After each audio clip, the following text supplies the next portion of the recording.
Hello guys, and welcome back to another video. I'm the Light Up Tutor, and this is the Light Up Hub, the only channel you need for GCSE English. Now in today's video, we're going to be going through how to get a grade 9 in GCSE English in both literature and language. Now these are going to be a bit of like generic top tips, just like kind of overall very broad top tips.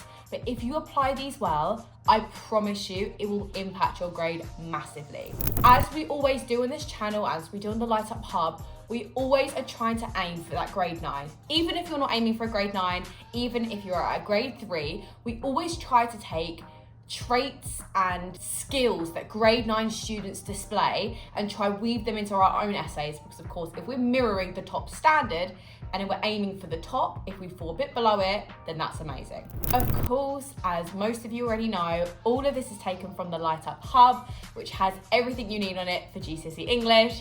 If you think this channel's good, you will love the Light Up Hub. It is in the description below if you want to subscribe. Okay, so let's get into the video today. I'm really excited about this one. So let's get your pen, get relaxed, and let's start revising. So we're gonna start with English literature to begin with. I've got 3 top tips for English literature to get you that grade 9. First top tip, you want to make sure you are constantly using the wording from the question. Now what I mean by this, say the question is, how is Scrooge presented as a character who changes? So a character who changes is the word from the question, right? Now in every single point we make, every single sentence, every bit of analysis must link back to that word from the question. Now, a massive part of examiners' reports each year speak about how students are giving great analysis, they're giving great ideas, but they're not actually linking it to the question. So the easiest way to link it to the question is by literally using the words from the question constantly. If you feel like you're using it too much, you're probably not even using it enough.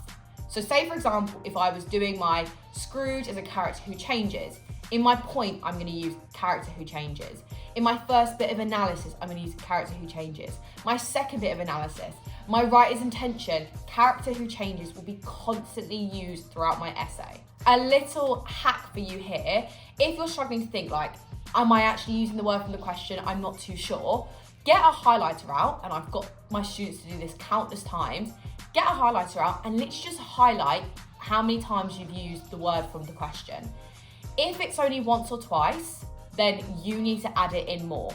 I would probably say every sentence at least. So I mean, some sentences it might not work to fit into, but at least every point has got to be in it. So every bit of analysis has got to be in it. If it's an alternative bit of analysis, it's got to be in it, because that's almost like a separate idea in itself. Make sure, I probably say as a minimum, to use it about 5 or 6 times in a paragraph. Number 2 is memorizing your grade 9 analysis. Now, honestly, this will be the biggest game changer for you for English. Where most students struggle with English, it's like, how am I meant to revise English? Okay, I can revise the quotes. What else am I meant to do? Revise your analysis as if they were actually quotes. So the same way and the same precision you would revise your quotes, revise your analysis. Because then it's so easy in your exam. When you know you're going to use a quote, you don't have to think of analysis on the spot. You can put in your grade 9 analysis that you would have learned from things like the Light Up Hub, which you would have been taught in school, and then you can just slot in the word from the question, and then you've answered the question.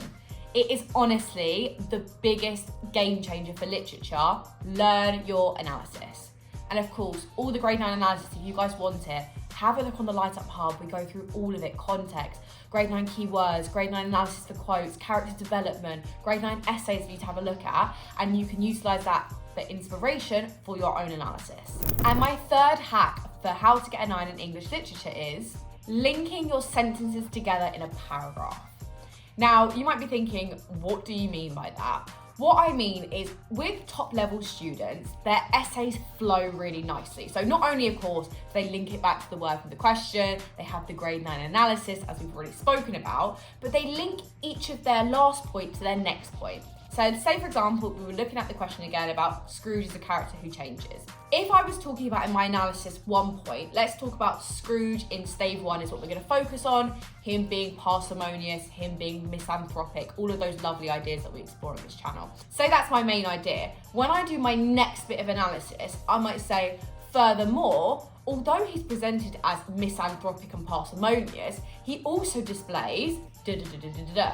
So I'm linking the last thing I said to the next thing, and it just makes your whole essay flow that bit nicer. It's more cohesive.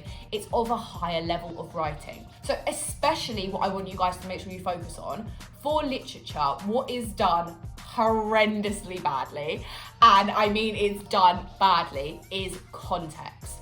When students tend to put context in, it seems very bolted on, very added on. What you want to make sure is you try and link in your context. So just as we've spoken about, using what you last spoke about and then introducing your context in. So say, for example, the context I'm going to be looking at is the 1834 Poor Law in A Christmas Carol. How I might link it is speaking about Scrooge's parsimonious nature, which is what I was talking about earlier. So for example, I say Scrooge's parsimonious nature actually exemplifies typical attitudes within the Victorian era, such as, and then linking it to the 1834 Poor Law. So then you can see that I've linked the last thing I've spoken about to the next thing. So link, link, link. To summarize, for literature top tips, number 1, use the word from the question. Number 2, learn your analysis. And number 3, make sure you link your sentences together. Okay, let's focus on English language now. My 3 different top tips for English language. My number 1 top tip is to stay focused on the question. Now, it kind of links very similarly to literature, but where language is different is, of course, you have 5 separate questions for each paper. You want to make sure that whatever they're asking you the question specifically on, you're only answering that. So say, for example, they're asking you to, how does the writer use language to describe the car? Let's say that was like a question 2 in language paper 1. You want to only give me quotes, only give me analysis about the car. If something else is going on in the narrative or the text that you're reading, do not tell me about it unless it's the car.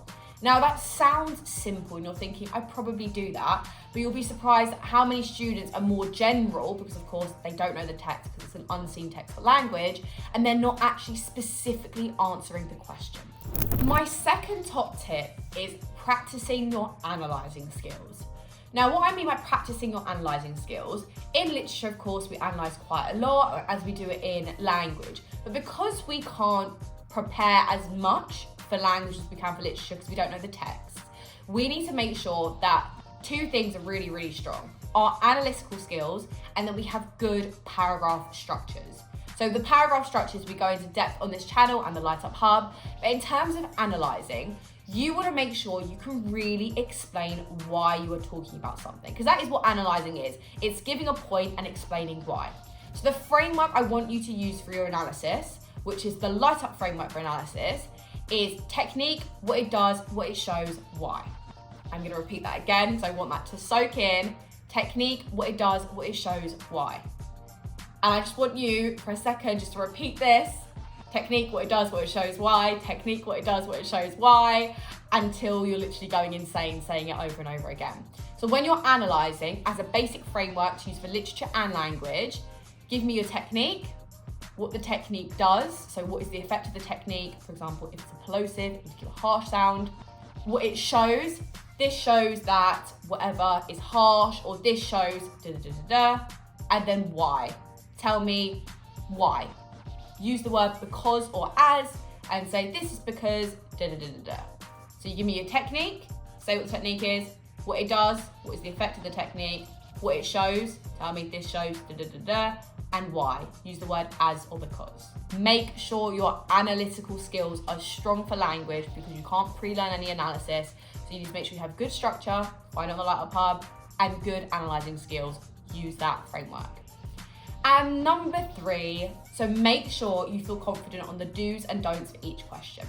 Because of course, for language, we don't know what we're going to be given, but it's really important to have what you can and can't do for each question. So you should be able to know if I said to you, okay, language paper 1, question 2, give me some do's and don'ts. You should be able to say, you do, use language techniques, explain why, do 2 paragraphs using this structure. You don't, use structure techniques, not stay focused on the question, those kind of things. You should be able to know your do's and don'ts for each question, because then when you're writing it up, it will stay very fresh in your head. Okay, I'm meant to do this, or I'm not meant to do that. and that will make you so much more prepared for each question, and it will just make sure that you're ticking off exactly what the examiner wants to see. So to summarize for language, number 1, stay focused on the questions. Number 2, practice your analysing skills, technique, what it does, what it shows, why. And number 3 is your do's and don'ts. And you'll find those on this channel and of course the Light Up Hub. So that is it for today's video. I hope you've enjoyed how to get 9s in both literature and language. Make sure to share this with a friend and subscribe so you never miss another video, and especially miss the chance to improve your English grade for literally free. Have the best day, guys, and I will see you in the next video. Bye.